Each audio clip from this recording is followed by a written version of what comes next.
creo que es importante complementar estas cuestiones de ingeniería con cuestiones de humanísticas también, ¿no? Y para eso justamente le vamos a dar el paso al panel que coordina amablemente Sandy Palma, que va a hablar sobre regulación, ética y derechos humanos en los usos de la inteligencia artificial y el Internet de las cosas. Brevemente voy a decir que Sandy Palma es CEO de Honduras Cibersegura, es parte del capítulo OWASP de Tegucigalpa y de Internet Social Society de Honduras. Y tiene una serie de cosas, Internet Society, y miembro de ISACA también, de WOMSI, Colcada, Red EDI, entre otras. Es conferencista nacional e internacional, ha participado en varias ocasiones en the Sud School of Internet Governance, SSSIG, the Cybersecurity Symposium de OAS, Cybersecurity Bootcamp de INCIBE, IGF de Naciones Unidas y Honduras, Cyber Women Challenger of OAS, y el año pasado ha estado con nosotros conduciendo otro panel. Sandy, muchas gracias por estar de nuevo, es tu tiempo. Hola, querido Oscar, muchas gracias por la invitación y para mí pues es un placer estar el día de hoy moderando un panel de un tema que realmente no me gusta, me apasiona. Así que voy a empezar antes de presentar a nuestros verdaderos expertos en la temática, ¿verdad? Dando una pequeña introducción. El 27 de junio del 2016, el Consejo de Derechos Humanos de la ONU, el tercer tema de esa sesión fue la promoción y protección de los derechos humanos, civiles, políticos, económicos, sociales y culturales, incluyendo el derecho al desarrollo en el Internet. Y mediante la resolución 32L20, y lo digo así textual porque es importante a veces buscarla, ellos indican en diferentes numerales, pero yo voy a hablar, les voy a mencionar solo 4, así muy superficialmente. El primero nos indicaba o afirmaba a todos los Estados miembros que los derechos humanos, los derechos de las personas también deben de ser protegidos en el Internet, en base a la Declaración Universal de los Derechos Humanos y el Pacto Internacional de los Derechos Civiles y Políticos. En el numeral número 8, exhorta a todos los Estados miembros de la ONU a abordar la real preocupación relativa a la seguridad del Internet de conformidad con las obligaciones internacionales en materia de derechos humanos, para garantizar la libertad de expresión, asociación, privacidad y todos los demás derechos que se puedan ejercer por medio de esta gran herramienta que es el Internet. De igual manera, en el numeral 9, condena todos los abusos y violaciones de derechos humanos que se puedan realizar por medio de lo que es el Internet. Y en el 12, exhorta a todos los estados a que consideren la posibilidad de formular mediante procesos transparentes e inclusivos y todos los interesados en participar, adoptar políticas públicas nacionales relacionados con lo que es el acceso básico del Internet y el goce universal del mismo, ya que en esta declaración fue cuando se indicó de que el acceso al Internet es un derecho humano. Ojo, el acceso al Internet, no el Internet como tal. ¿Y por qué menciono esto? Porque uno de los 3 temas transversales de nuestro panel es eso, los derechos humanos.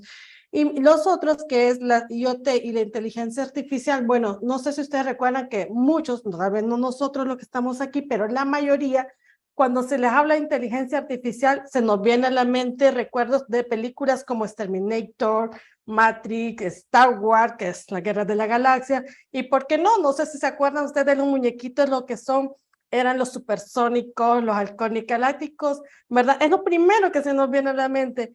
Y esto porque normalmente asociamos la inteligencia artificial con la robótica, ¿ok? Y eso lo hace no los técnicos que están en esta área, sino la mayoría de la ciudadanía. ¿Y por qué digo esto?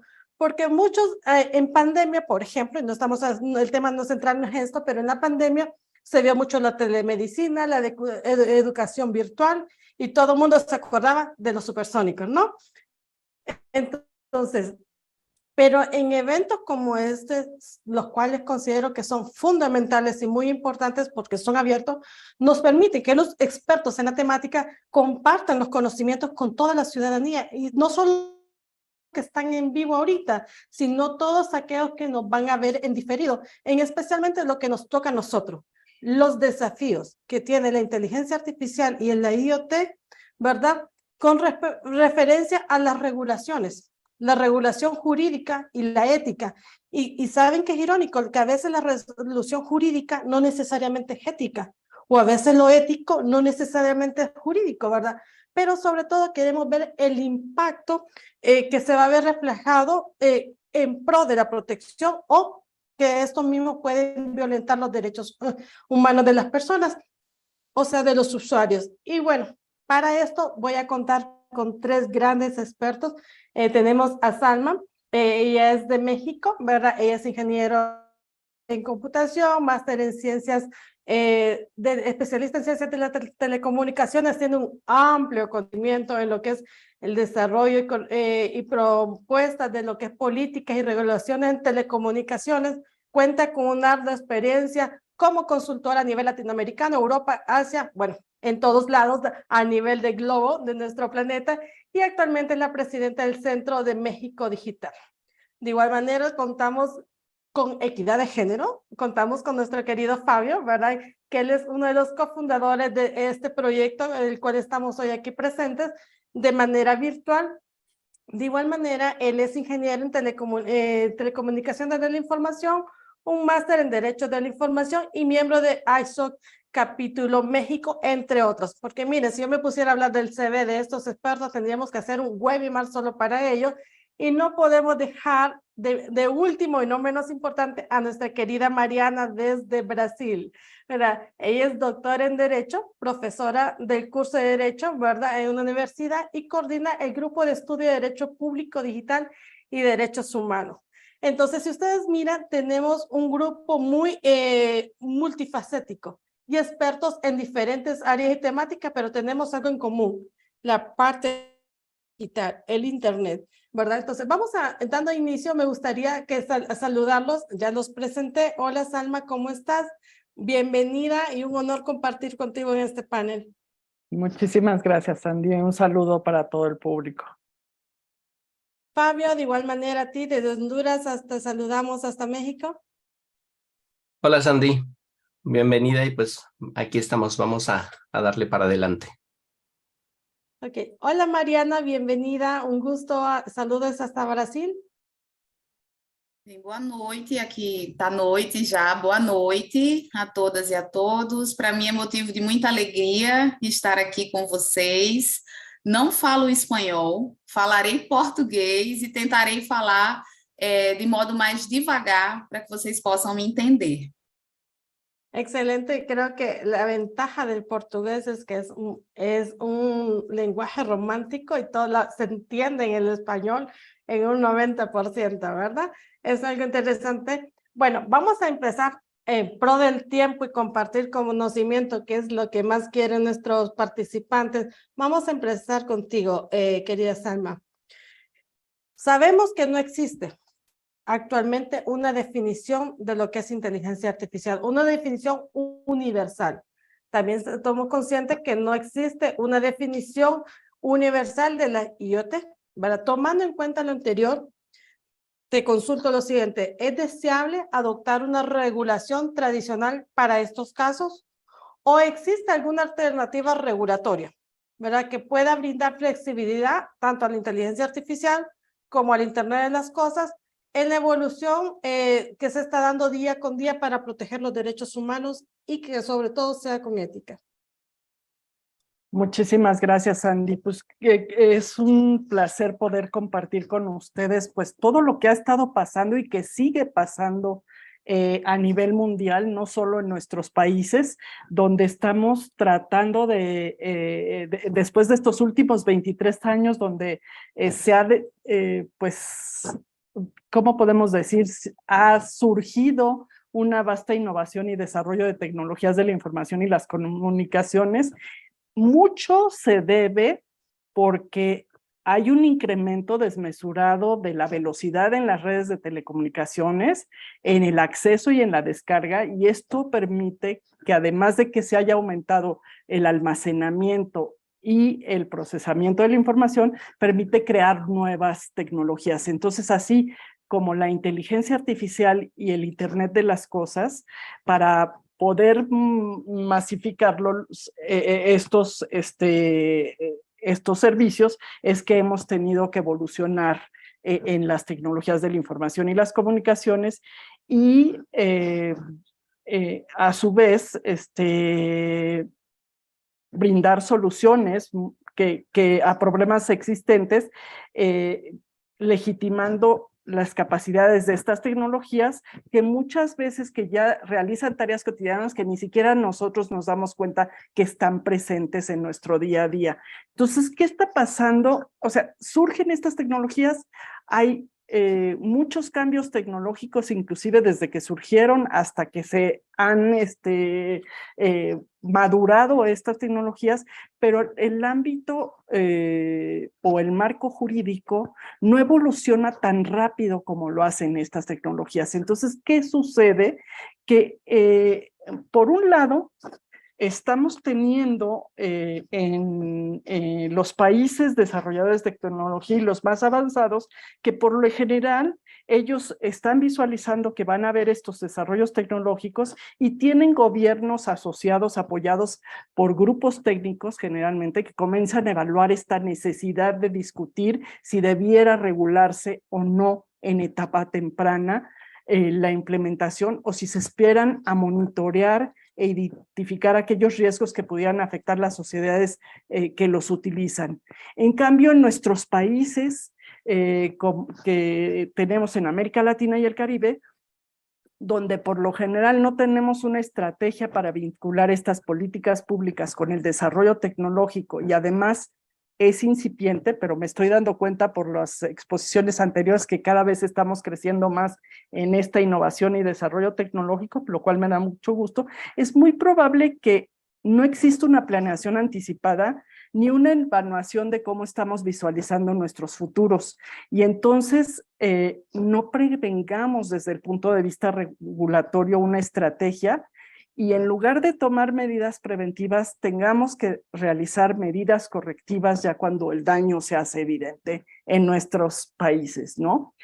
Si revisamos el índice de inteligencia artificial que fue elaborado por Stanford y que ya lleva 5 años elaborándolo, y les sugiero que lo revisen ustedes periódicamente, nos encontramos con que hay proyectos de ley en materia de inteligencia artificial particularmente, pero me voy a referir también a IoT como una de las tecnologías emergentes donde tiene que haber aspectos muy similares de una normativa que esté monitoreando y vigilando estos desarrollos tecnológicos, que ha habido un incremento de una iniciativa a 37 iniciativas en menos de 5 años a nivel, en los 127 países que están siendo evaluados. Y destaca, por ejemplo, una de las más robustas es la Artificial Intelligence Act, que la produjo la Unión Europea. Además, documentos que se derivaron de esta ley para poder establecer algunos principios, no solo a la inteligencia artificial, como les mencionaba, sino también a Internet de las cosas y otras tecnologías emergentes. Por otro lado, en nuestra región, formamos parte de Asia-Pacífico, y pero solo algunos países. Esto permite que hagamos alianzas ya en un marco mucho más global, que es la economía digital, donde se forman acuerdos. Los más importantes son uno que se firmó entre Singapur, Australia y que es un acuerdo digital de la economía, donde se incorporan elementos para la inteligencia artificial y para la Internet de las cosas, y otro acuerdo que se llama Digital Economy Partnership Agreement, donde se pueden incorporar más países, pero que hoy de nuestra región solo Chile está firmando en este acuerdo con Nueva Zelanda y Singapur. ¿Qué nos ayuda de estos acuerdos internacionales y del ámbito nacional? Nos ayuda muchísimo a entender, por un lado, las tecnologías. Y por favor, Sandy, párame si es que tengo que cerrar mi intervención. No, tranquila, tienes 3 minutos, todavía te faltan unos segundos. Perfecto. Necesitamos de estas asociaciones. Por lo que les mencionaba, nosotros no somos desarrolladores de tecnología como lo hacen otros países, y ellos están armando sus estrategias, mientras que nosotros estamos tratando de tapar estos hoyos a través de acciones correctivas, ¿no? Pero ¿qué pasa además? Nuestros países no están participando en las discusiones que se están llevando a cabo, por ejemplo, en la OCDE, que se ha consolidado como uno de los que recomiendan más acciones hacia inteligencia artificial y hacia otras tecnologías emergentes, y por ejemplo el Global Partnership for Artificial Intelligence, donde inicialmente estaba solo México, después entró Brasil, y en este tercer año está entrando Argentina, pero aún es incipiente la participación de nuestra región. Entonces necesitamos trabajar muchísimo en 2 tipos de regulaciones que ahorita no les voy a explicar porque quizá los otros participantes también lo hagan. Lo que es la regulación tradicional, que conocemos como legislaciones, tratados internacionales, jurisprudencias o sentencias, ahí tenemos que trabajar un poco en modernizar estas regulaciones, pero también podemos trabajar en lo que se conoce como la soft law o la regulación suave, con instrumentos que pueden permitir, como la certificación, las auditorías, la transparencia, la evaluación de impacto algorítmico, los entornos de pruebas y últimamente los seguros, para identificar a quién se responsabiliza, a quién se indemniza y qué reparación del daño se puede hacer, para evitar asumir personalidades jurídicas por parte de robots o alguna otra tecnología que se incorpora en estas tecnologías emergentes, y entonces podamos nosotros hacer convivir estas leyes suaves con las leyes duras y poder ir evolucionando nuestros marcos legales en la medida que evolucionan las tecnologías emergentes. Y con eso me quedaría en esta primera pregunta. Muchísimas gracias.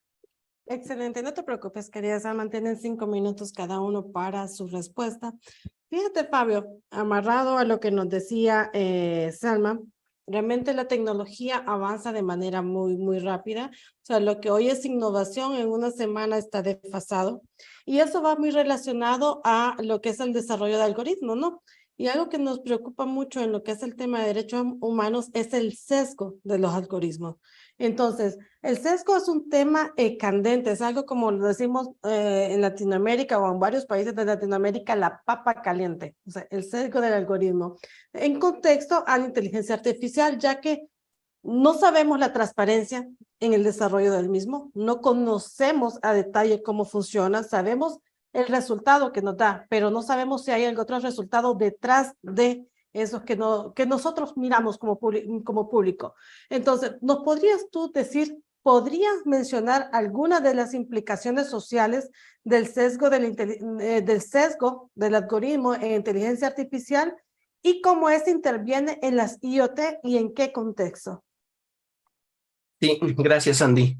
Mira, yo creo que antes voy a hacer una pequeña acotación en el sentido de que a lo mejor el día de hoy voy a mostrar una postura muy pesimista hacia la inteligencia artificial, cuando a lo mejor lo que hemos estado viendo en las otras ponencias pues han sido los beneficios que podemos obtener de la aplicación del Internet de las cosas, y que aunque a lo mejor no se mencionó específicamente, muchas de estas aplicaciones ya tienen intrínseco también un algoritmo de inteligencia artificial para poder procesar la información y tomar ciertas decisiones con esa información.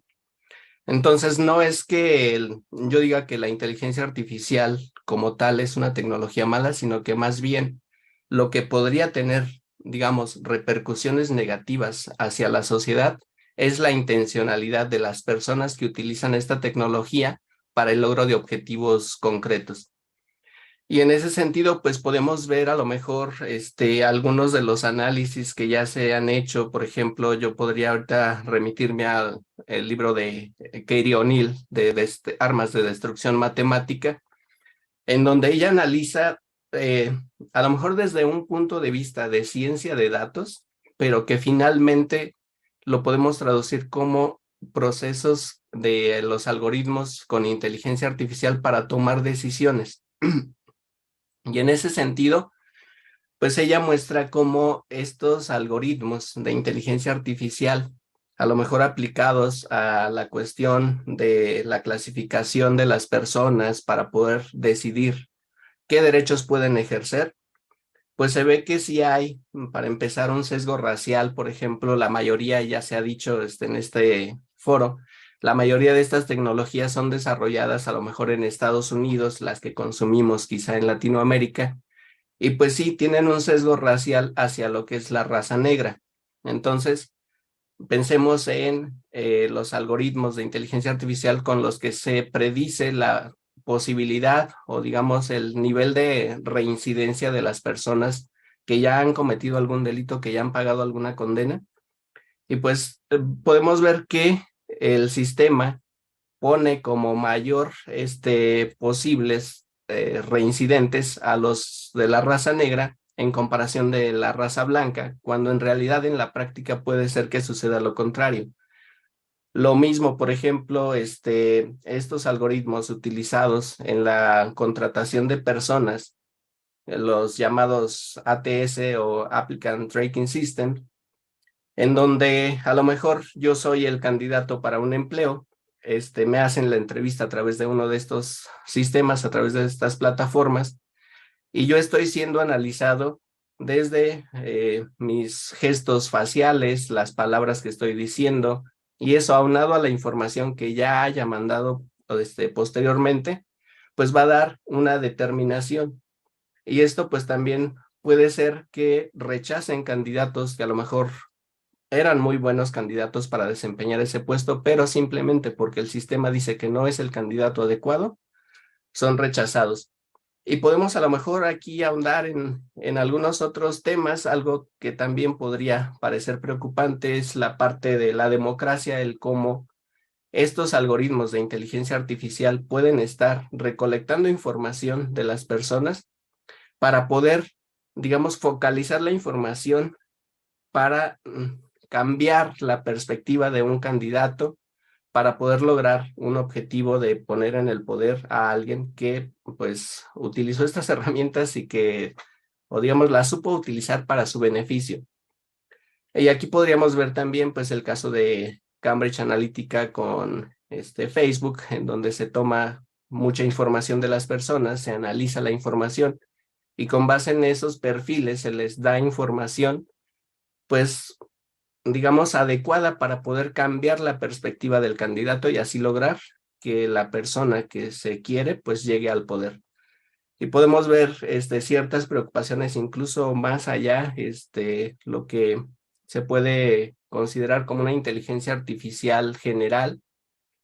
También aquí pues vemos que hay una preocupación de que se llegue a desarrollar este tipo de inteligencias artificiales que pueda, digamos, ya no imitar el comportamiento del ser humano, sino desarrollar una capacidad igual a la de los humanos para poder tomar decisiones propias. Y hablamos aquí ya de lo que pues se empieza a considerar como autonomía de la inteligencia artificial, como libre albedrío de la inteligencia artificial, la intencionalidad y todo esto.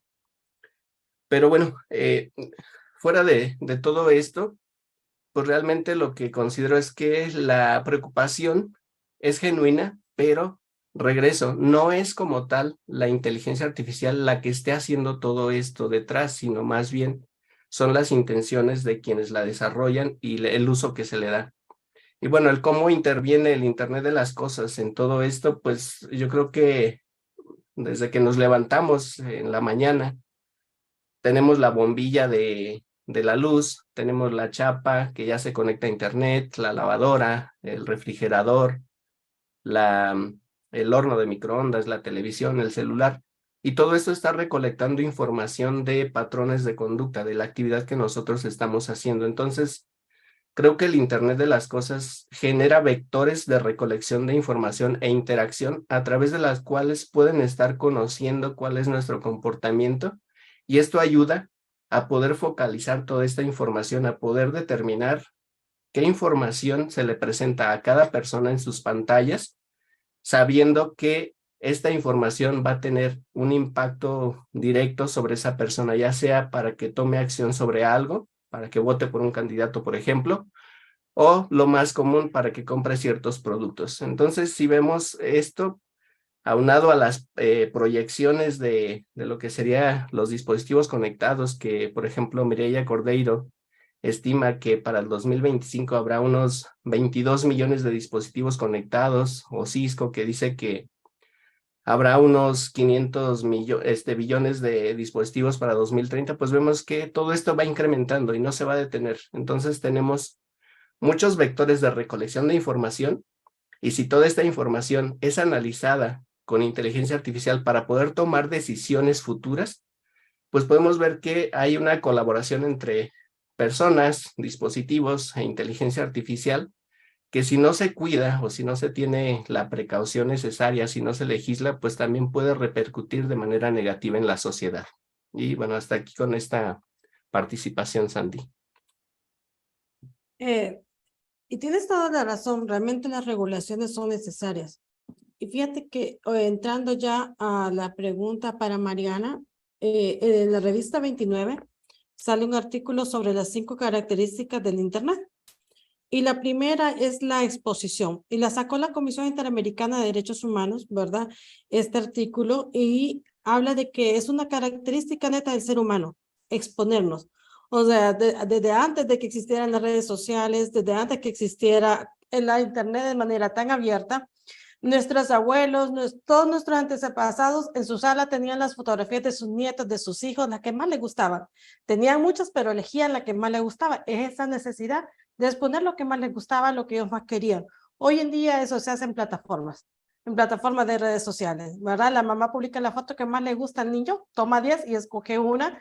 La abuelita toma la foto de los nietos y publica la que ella desea. Eso sigue, simplemente ha ido cambiando, evolucionando.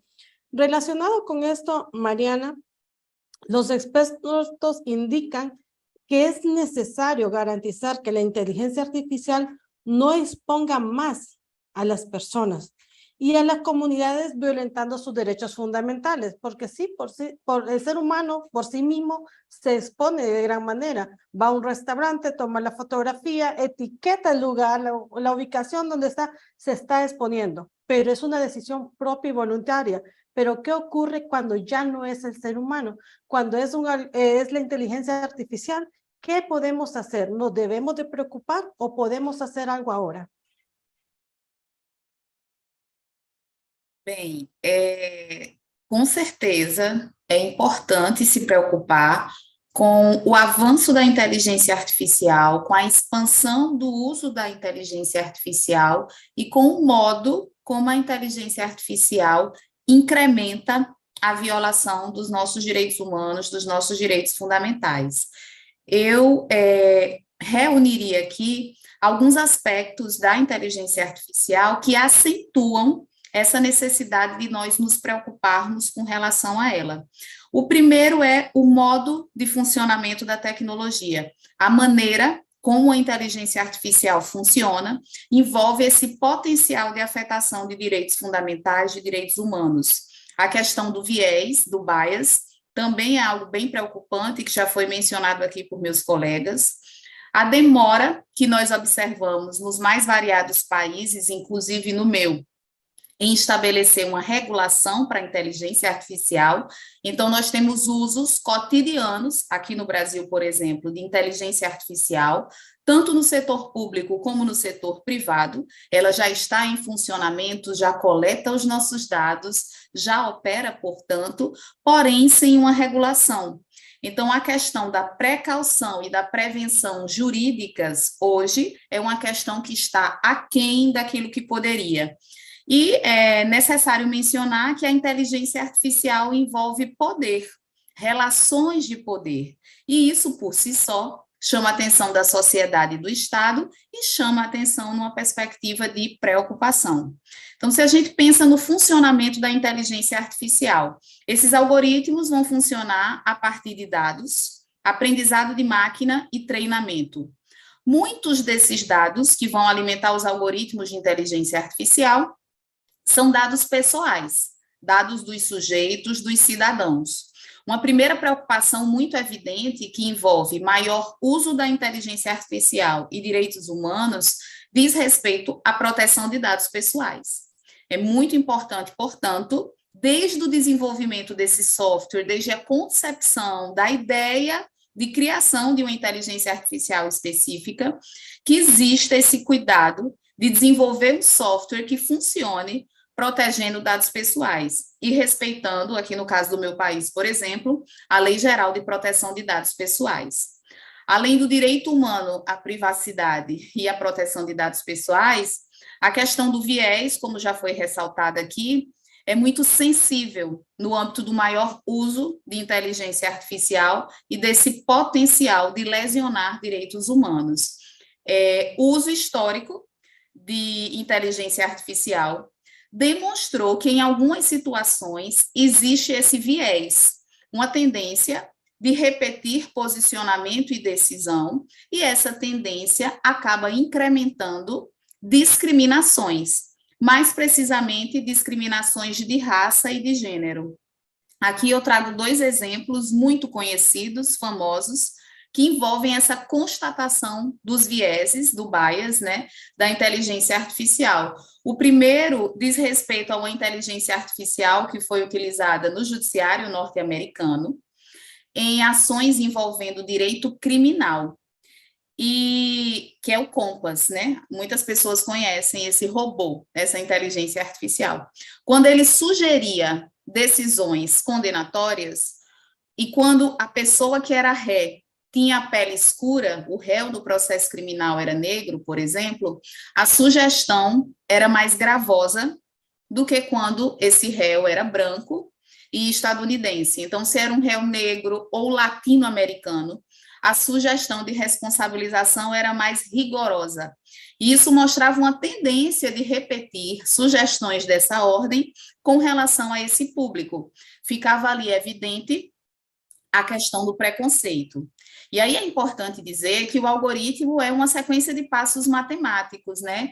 Então, ele funciona a partir dos dados históricos que o alimentaram. A sugestão dada era mais rigorosa para esses públicos, porque quando os seres humanos decidem casos dessa ordem, eles tendem a ser também mais rigorosos para as pessoas que possuem determinado fenótipo, determinado recorte socioeconômico. Então, acho que esse é um primeiro exemplo que mostra a questão do viés e que é muito preocupante, porque você pode piorar a vida de quem já tem uma situação de vida bem difícil, a população mais pobre, a população preta, latino-americana. Um outro exemplo também de algoritmo de inteligência artificial que mostra de uma maneira muito didática e matemática, né, quantitativa, objetiva, portanto, o viés, é o exemplo das câmeras de reconhecimento facial. Foi feito um estudo, na verdade tem vários estudos dessa ordem, mas um deles repercutiu muito, tanto que virou documentário no Netflix. Se chama Coded Bias, o nome desse documentário. E aí uma cientista da computação negra percebeu que ela não tinha sua face reconhecida com acurácia por sistemas de reconhecimento facial. E foi testar esses sistemas a partir da hipótese de que eles reconheceriam menos pessoas de pele preta. E, matematicamente, ela encontrou exatamente esse resultado. Quando o sistema de reconhecimento facial ia reconhecer o rosto de um homem branco, a acurácia era grande. Ele acertava a maior parte das situações, o percentual de erro não chegava a 1%.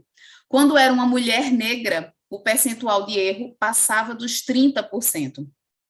E isso tem a ver, por óbvio, né, com a forma de alimentar esse algoritmo de reconhecimento facial, com os dados que o alimentam, com os dados históricos que alimentam, com o perfil também de quem o programa.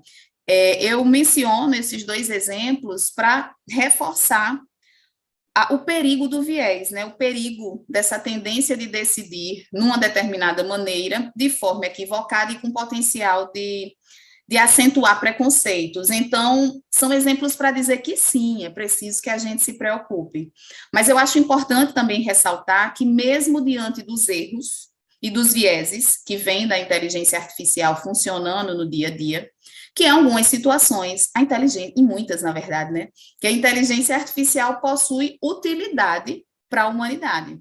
Né? Ela é uma tecnologia que tem a possibilidade de nos auxiliar realmente em diversas atividades cotidianas, não só por ser rápida na tomada de decisão, não só pelo potencial de analisar milhares de dados em poucos segundos, mas se você junta essa velocidade e essa habilidade de analisar dados com algumas demandas, por exemplo, a necessidade de pesquisar para criar vacina, para descobrir uma cura de doença, para facilitar processos, a gente começa a enxergar que ela é útil. Ela é útil, interessante para algumas atividades, porém, possui esses perigos que eu mencionei aqui, que são muito severos, diga-se de passagem, de lesão aos direitos humanos. Então, ela é paradoxal. Da mesma forma que ela pode violar direitos humanos, ela pode também proteger direitos humanos, a depender do destino que seja dado a ela e da regulação que seja direcionada a ela. Então, é muito importante refletir sobre esse processo de normatização. Eu não sei como é nos países de vocês, mas no meu, parece que a inteligência artificial veio para ficar. Ela já está inserida nas atividades públicas e privadas. Então, a nossa discussão agora é uma discussão muito voltada para regular, para dizer como ela poderá ser utilizada, em que contexto, de que forma, e para estabelecer uma fronteira de proteção desses direitos fundamentais e dos direitos humanos. Então, é como se fosse assim, a gente pode utilizar, porém, só até aqui. A fronteira negociada é só até aqui, porque passando já violaria direitos humanos e direitos fundamentais.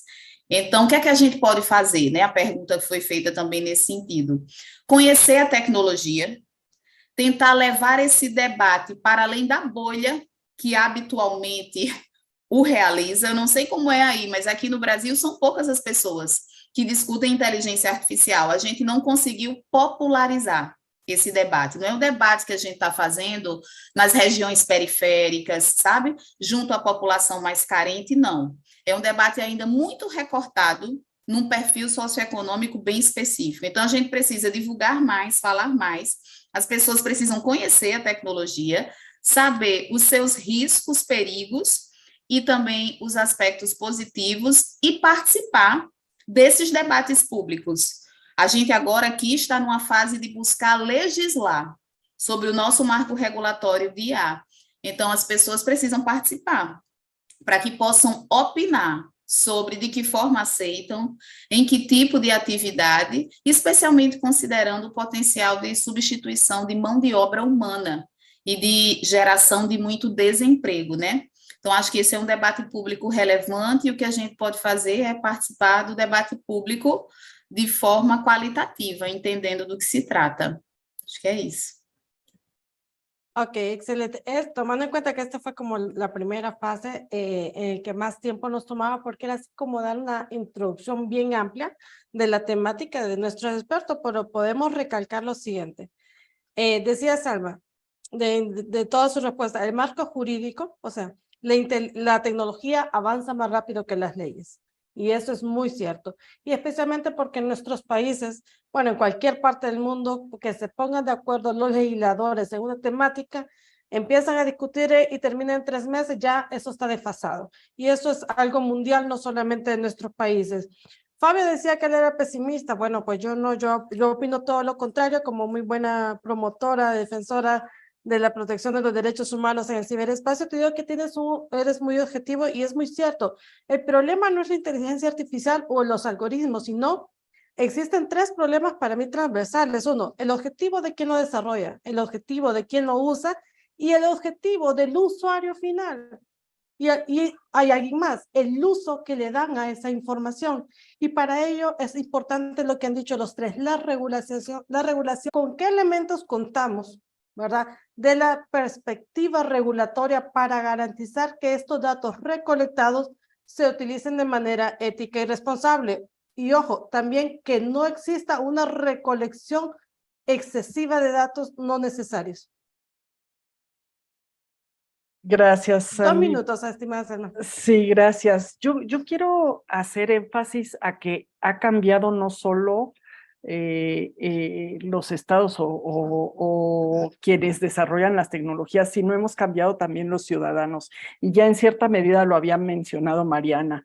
En realidad necesitamos estar mucho mejor informados de todo esto que está rodeándonos, que son estas tecnologías a las que a veces no tenemos un acceso tan masificado como lo tienen otros países, y necesitamos sobre esa base trabajar en entender varios aspectos que les voy a resumir, que es esta parte de cómo podemos proteger la ética y la defensa de la democracia, de la rendición de cuentas y del Estado de Derecho al usar estas tecnologías.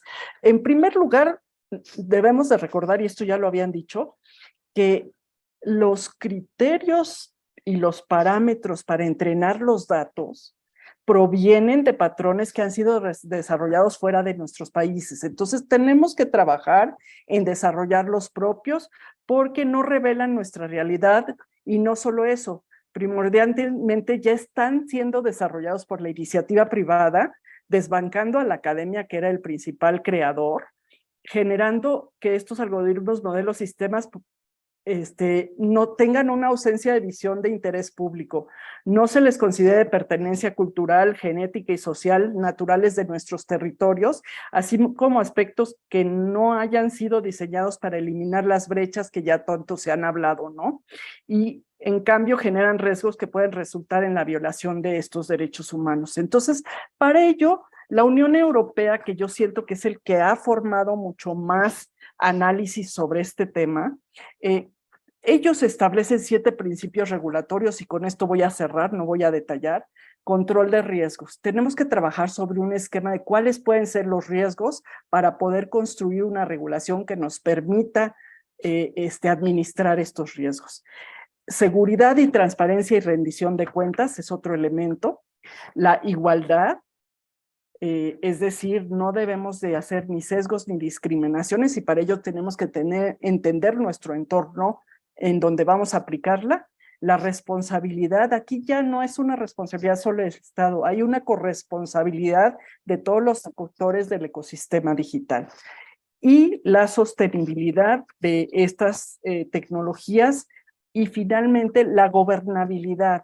Yo siento que ahora va a haber una combinación de gobernabilidades no solo del Estado, sino de los grupos técnicos con normativas técnicas, de la industria con aplicación de éticas, principios éticos, etcétera, etcétera, y de la sociedad civil y de la ciudadanía, que vamos a tener que hacer, dar respuesta a las inconformidades que tenemos sobre el uso de estas tecnologías, para poder retroalimentar este ámbito regulatorio que nos permita vivir de una manera digna en este espacio virtual, ¿no?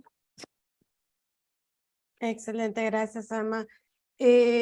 Flavio, sabemos que hoy en día muchas empresas, personas de forma individual, pero más las empresas grandes y hasta los gobiernos toman decisiones basados en datos generados por lo que es inteligencia artificial, ¿no?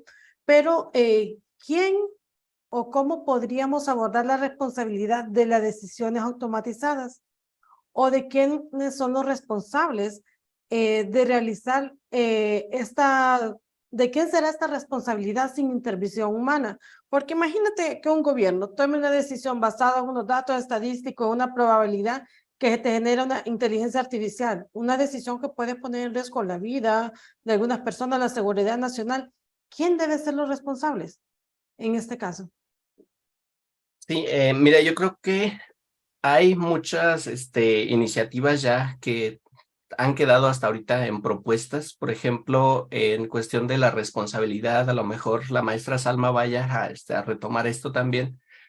Pero bueno, una de las propuestas era, el Parlamento Europeo pide que se investigue la posibilidad de darle una personalidad electrónica a los robots más inteligentes. Y aquí ya mencionabas tú, muchas veces cuando hablamos de inteligencia artificial se nos viene a la mente el robot, pero creo que esto no aplicaría solamente para un robot que tenga un aspecto humanoide, sino más bien en la actividad, qué es lo que puede hacer una inteligencia artificial. Entonces, digo, una posibilidad sería esta de darles una personalidad electrónica, la cual a mí en lo personal todavía me deja muchas dudas. Ahora sí que no me parece lo más adecuado. La otra, ya mencionaba también la maestra Salma, la posibilidad de comprar seguros, por ejemplo, y seguimos con decir el robot, pero hablemos de inteligencias artificiales, para que cuando esta tecnología ocasione un daño a algún tercero, pues ese seguro pueda de cierta manera reparar el daño. Entonces, ahora sí que si retomamos un poquito estas propuestas, creo que si no se llevan a un papel que pueda ser de obligado cumplimiento, puede ser que muchas de ellas parezcan muy bonitas, muy adecuadas, pero no van a tener ningún alcance, ningún efecto. Entonces, pues me parece que una de las opciones es que estas propuestas ya se plasmen en una regulación que sí sea de obligado cumplimiento, porque incluso tenemos regulaciones que podríamos llamarle deontológicas o códigos de buenas prácticas, como la propuesta de el reglamento, bueno, es un código de buenas prácticas de la UNESCO sobre inteligencia artificial, pero cuando son digamos, de adopción voluntaria, creo que muchas veces las empresas van a decir que no lo van a adoptar porque ellas ya tienen ciertos códigos internos que protegen los derechos humanos y pueden seguir, digamos, llevando a la práctica acciones que finalmente violentan derechos humanos. Y respecto a lo que sería la responsabilidad, pues yo creo que si la inteligencia artificial finalmente es desarrollada con un cúmulo de conocimientos humanos y es, digamos, generada para uso y beneficio de los humanos, pues cuando también, digamos, lleva a cabo sus acciones o sus predicciones, simplemente está reproduciendo las intencionalidades humanas. Por lo tanto, pues creo que quien debería de recibir esas sanciones por las afectaciones que un algoritmo pueda ocasionar, pues será la empresa que lo desarrolle o quien tenga la libertad de configurar qué es lo que la inteligencia artificial va a hacer, porque a lo mejor no es la empresa que la desarrolló, puede ser que la empresa la venda y la persona que compra esa inteligencia artificial puede configurar qué es lo que esa inteligencia artificial va a hacer. Entonces la responsabilidad debería de ir hacia quien la configura, aunque desde mi punto de vista debería ser también una corresponsabilidad porque hay una programación y hay una aplicación, pero al final creo que a quien tenga la intencionalidad de hacer algo con la inteligencia artificial y esto repercuta en las personas de manera negativa, es el responsable de estas acciones. Ok, relacionado con lo que ya que mencionaste a la UNESCO, Mariana, 193 miembros de la UNESCO en el 2021 aprobaron el primer marco ético sobre la inteligencia artificial. En este marco se definieron varios valores, principios comunes que deben de garantizar el desarrollo saludable de la tecnología. Mariana, en este documento, en este marco, indica que los estados deben elaborar estrategias de gobernanza de datos que garantice la evaluación continua de la calidad de estos datos, ¿verdad? Que son utilizados por la inteligencia artificial. ¿Crees que hemos tenido algún avance en los estados miembros de los que fuimos parte de este primer marco? Olha, essa pergunta, para mim, ela é bem complexa. Se eu estivesse em sala de aula com um aluno me perguntando, eu diria, depende do ponto de vista, da perspectiva. E aí eu vou tentar explicar por que dessa posição. Eu seria muito pessimista se eu dissesse que nos últimos anos não houve avanço algum. Eu acredito que algum avanço houve, nós temos mais discussões, mais debates públicos, algumas normativas pontuais, né, nos países, mas esse avanço, obviamente, até pelo curto lapso temporal, se a gente calcula de 2021 para cá, é pouco tempo, né? E um tempo, inclusive, que foi afetado pela pandemia. Então, as decisões públicas convergiram muito para olhar para a questão da Covid e da pandemia. Discussões que poderiam ter acontecido ficaram, né, suspensas.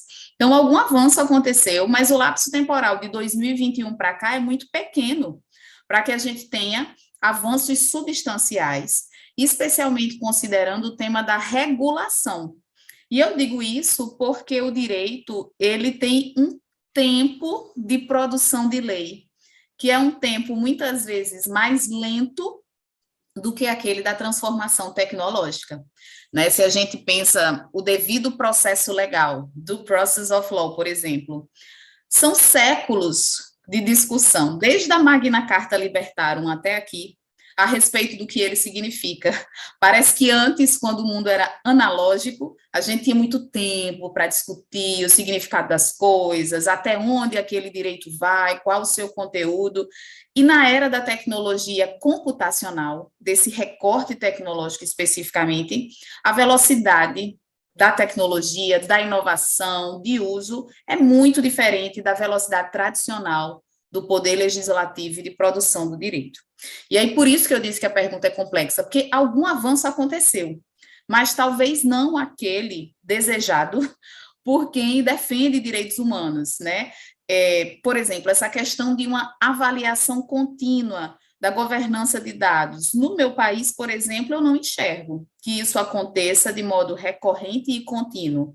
Em contrapartida, aqui nós tivemos discussões muito sérias sobre inteligência artificial. Há anos, o Congresso Nacional vem debatendo essa pauta, montou uma comissão de juristas para discutir o marco regulatório da inteligência artificial, fez audiência pública, chamando pessoas de diversas ordens para debater, como tem a questão do viés, do preconceito. O movimento negro foi chamado para debater nessas audiências públicas. Então, assim, algum avanço existiu. A gente hoje tem um relatório, por exemplo, produzido por essa comissão de juristas e um projeto de lei que, dizem as notícias, será pautado e votado ainda esse ano. Eu não sei se ele realmente será votado e se converterá no marco regulatório da IA aqui.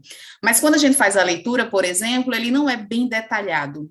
Ele é muito mais principiológico e de standards do que de detalhamento comportamental para quem funciona aí produzindo e aplicando inteligência artificial. Eu também acho importante mencionar que nós tivemos avanços na perspectiva do judiciário, porque o Poder Judiciário brasileiro investiu na criação de algoritmo de inteligência artificial. Nós temos mais de 100 programas de algoritmo de inteligência artificial em fases diferentes de desenvolvimento, funcionando, sendo testados. Então, é uma política institucional. Nós investimos nisso financeiramente e o tempo, né? E o Poder Judiciário normatizou a respeito. Não é lei vinda do Legislativo, é resolução administrativa, mas que estabelece um código de ética e governança da IA no judiciário, e temos também uma normativa que fala sobre a centralização da produção desses softwares numa plataforma específica, que é a plataforma Sinapses. Então, a gente tem um órgão que se chama Conselho Nacional de Justiça, que centraliza as questões de IA para todo o judiciário brasileiro dentro do nosso federalismo. Então, assim, são alguns avanços na normativa escrita, nos debates, mas que talvez a população no geral não sinta de forma substancial no seu dia a dia.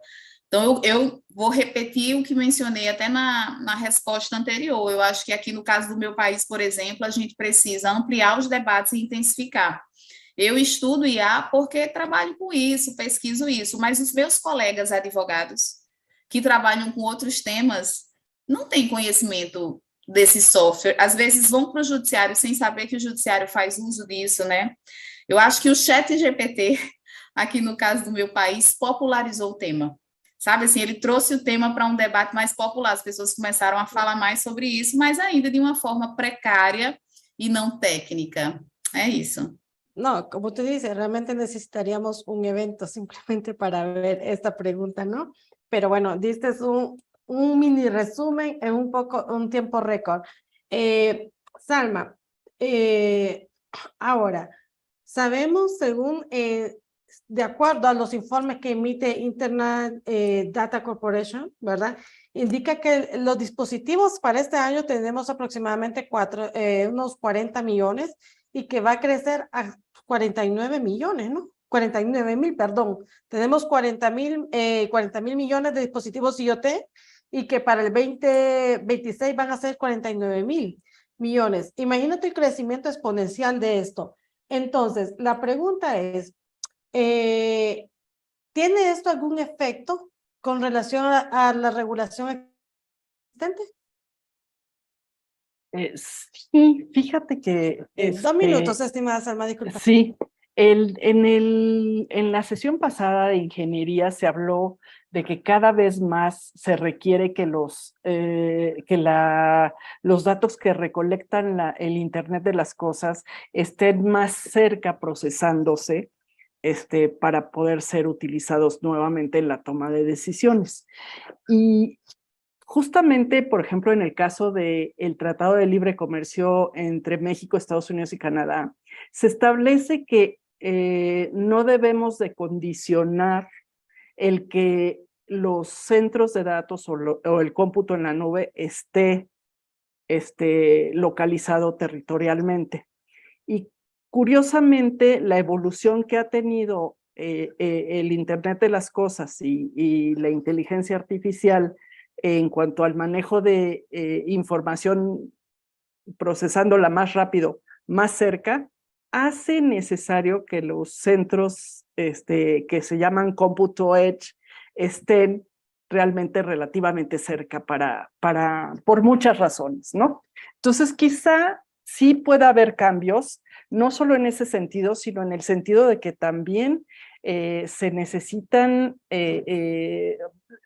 estas tecnologías tienen ciclos de vida y entonces se necesita que se vuelva a centrar este ciclo de vida en los valores humanos para evitar que haya cuestiones de discriminación hacia derechos humanos y que haya también una eliminación de la discriminación en cuanto a la equidad en las brechas que tenemos. Entonces hasta ahí me quedaría y sí es importante estar evaluando periódicamente y evolucionando las regulaciones. Ok. Flavio, a medida de que la tecnología se va humanizando, ya podemos ver varios androides, ¿verdad? Que tienen físicamente ya se ve con nuestras caras bien humanas, ¿no? Ven lo más parecido a un humano. Las personas nos estamos confiando y nos deja de importar mucho, nos deja de afectar porque nos vemos más como nosotros, ¿no?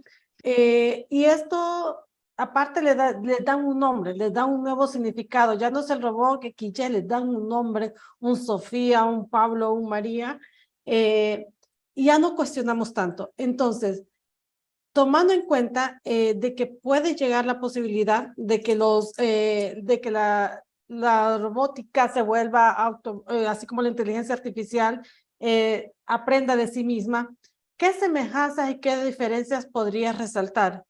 Y también me gustaría conocer tu opinión referente a las capacidades que tienen las máquinas para lograr en un futuro. Respecto a las semejanzas, aquí quisiera retomar un poquito a Roger Bartra con lo que él menciona que podría ser la conciencia artificial.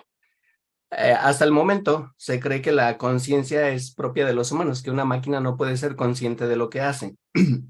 Sin embargo, si vemos las posturas de Bartra y todos los argumentos que nos da, también podríamos creer que es posible que una inteligencia artificial cobre conciencia, no una conciencia igual a la de los humanos, pero sí una conciencia en el sentido de que si los humanos, digamos, podemos ser conscientes a partir de la interacción con nuestro entorno, entonces las máquinas también pueden cobrar esa conciencia a partir de su interacción con el entorno y tenemos a lo mejor una cámara que sustituye los ojos, un sensor que sustituye los sentidos sensoriales, etcétera. Entonces podemos ver que hay varios elementos que llevados a la práctica pueden, digamos, sustituir las funciones de los sentidos humanos. Entonces así podríamos darnos cuenta que es posible que la inteligencia artificial en algún momento pueda ser consciente, tal vez no de la misma forma que nosotros, pero al ser consciente también podría empezar a tomar ciertas decisiones, ahora sí de manera autónoma y no tanto de manera automatizada como sucede hasta ahora.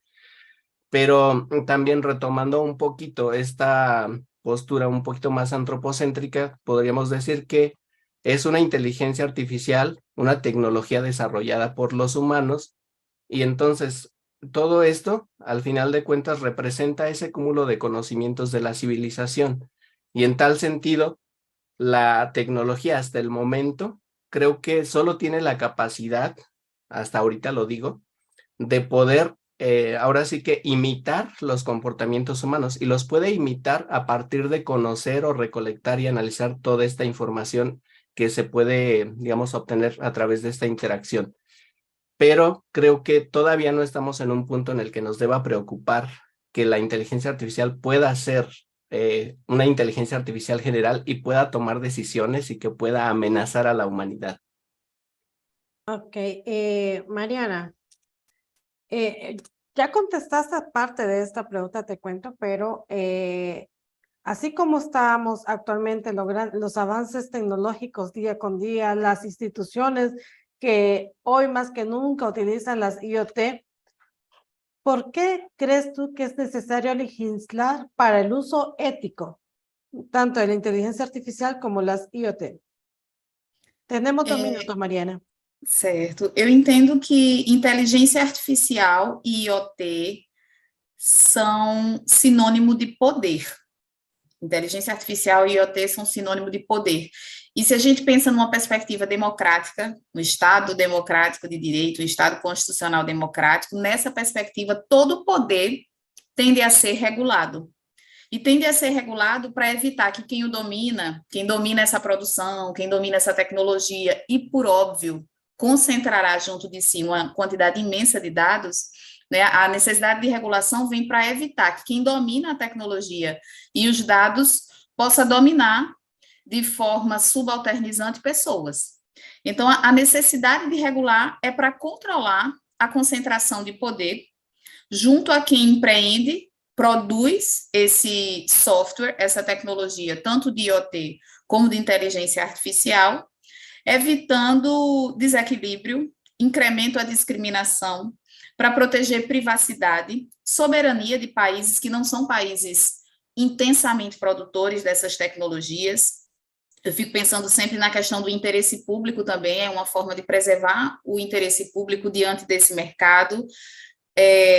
A própria questão dos danos ambientais também, a gente fala sobre esses recursos tecnológicos como recursos que podem ser utilizados para proteger meio ambiente, e aqui no Brasil a gente até tem o uso de recursos tecnológicos com esse objetivo de vigiar a fronteira de floresta, de proteger povos indígenas no que tange a desmatamento irregular. Mas é importante também refletir que a produção desses recursos tecnológicos polui bastante, né? Para você produzir um software de IA, a quantidade de minério que é utilizado e a quantidade de gás carbono que é lançado no meio ambiente é considerável. Então, a gente precisa regular também buscando sustentabilidade ambiental, mas sustentabilidade nas outras perspectivas de ODS, dos Objetivos do Desenvolvimento Sustentável da ONU. Então, em síntese, para não me alongar e não ultrapassar o tempo que me foi dado, eu entendo que é importante regular a partir de um recorte ético para evitar a concentração abusiva de poder junto a quem domina a produção dessas tecnologias e que, por isso, concentrará uma imensa quantidade de dados pessoais e dados de outras ordens, para evitar o uso abusivo, protegendo conquistas civilizatórias, né? Por isso que a perspectiva ética é tão importante, para evitar lesão aos direitos humanos, desequilíbrio na perspectiva soberana, proteger interesses públicos e assegurar sustentabilidade. Excelente. Para culminar nuestro panel, ¿verdad? Y respeto a al tiempo, Tenemos una pregunta que pues, la vamos a pasar a nuestros panelistas y la vamos a hacer llegar al organizador y la comparta en sus redes, ¿verdad? Es importante como conclusión de que la regulación es necesaria, no es una opción, de que la inteligencia artificial, ¿verdad? Y las IoT no son los intrusivos, son quienes lo desarrollan y el objetivo con el que lo desarrollan. Debemos de estar vigilando de manera permanente evaluando, perdón, de manera permanente nuestras regulaciones para adecuarlo a los avances tecnológicos, ¿verdad? Y como conclusión personal, considero que si realizamos los desarrolladores del algoritmo desarrollan de manera segura desde inicio con un enfoque basado en derechos humanos, no tendríamos por qué preocuparnos tanto como lo estamos hoy en día. Si algo está basado en derechos humanos, la ética se da por default. Entonces, eso sería de todo de nuestra parte. Agradezco mucho, Salma, Flavio y Mariana, haber compartido con ustedes. Fue un honor. Y Oscar, muchas gracias por la invitación. Gracias a vos, Sandy, por conducir este excelente panel. Gracias a Mariana, que es la primera vez que nos acompaña. Salma ya es una conocida de la casa y Flavio también. Para cerrar este panel, me voy a permitir leer un comentario que hicieron por YouTube. Gloria Margarita Silva Avilés comenta: excelente, me encantan los ponentes y los temas.